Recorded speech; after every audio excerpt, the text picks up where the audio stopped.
Welcome to the story world. Title: Don't Judge Life Too Soon. Gopi was a blind man. He lived in a broken hut in a small village. He knew every twist and turn of the village paths, every creak of the old wooden houses, every rustle of the bamboo leaves better than anyone else. He wasn't sad about being blind. He'd never known anything else. He'd learned to navigate the world with his other senses, his keen hearing, his sensitive fingertips that could identify even the smallest pebble, and his incredible sense of smell. One day, a traveling merchant came to the village, his cart laden with colorful silks, fragrant spices, and gleaming pottery. The villagers gathered around, their eyes wide with wonder. Gopi joined the crowd, his fingers tracing the textures of the fabrics, inhaling the spicy aromas. A young boy, no older than 7, pushed his way to the front. He pointed at Gopi and giggled. "Look, Mama, he can't even see. How silly." His mother hushed him, but the words stung Gopi. He felt a familiar pang of sadness, a fleeting shadow that he usually brushed aside. He sighed and moved away from the bustling crowd, sitting beneath the shade of a large banyan tree.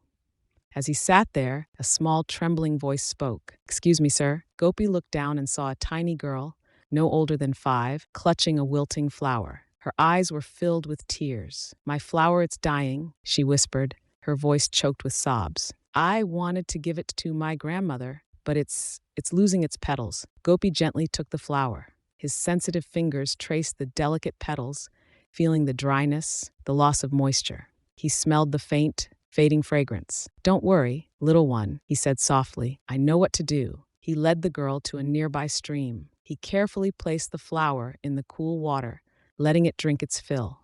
Then, using his keen sense of smell, he found a patch of moist earth where he carefully replanted the flower.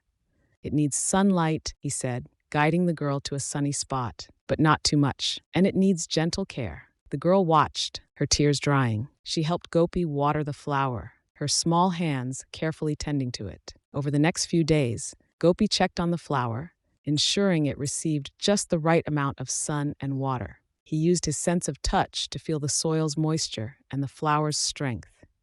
Slowly, miraculously, the flower revived. Its petals regained their vibrant color, and its fragrance filled the air. The girl, overjoyed, ran to her grandmother with the restored flower. She told everyone in the village about the blind man who had saved her precious gift. The boy who had mocked Gopi earlier heard the story. He felt ashamed of his thoughtless words. He approached Gopi, his head bowed. "I'm sorry," he mumbled. "I didn't know." Gopi smiled. "It's all right," he said kindly. "Sometimes we don't see the blessings right in front of us. We judge too quickly. But God's gifts are often hidden, revealed only when we open our hearts and minds." The flower, revived by Gopi's care, became a symbol in the village. It reminded everyone that even in darkness, there is light. Even in blindness, there is vision. And even in what seems like misfortune, there can be hidden blessings. Gopi, the blind man, had shown them all that true sight comes not from the eyes, but from the heart. And he, in his blindness, had seen more than many who could see. He had seen the need, the kindness, and the hidden beauty that bloomed even in the smallest, wilting flower. He had seen the goodness in God's plan, even when it seemed unclear. And he taught the village a valuable lesson. Never judge life too soon. For more videos, please subscribe our channel.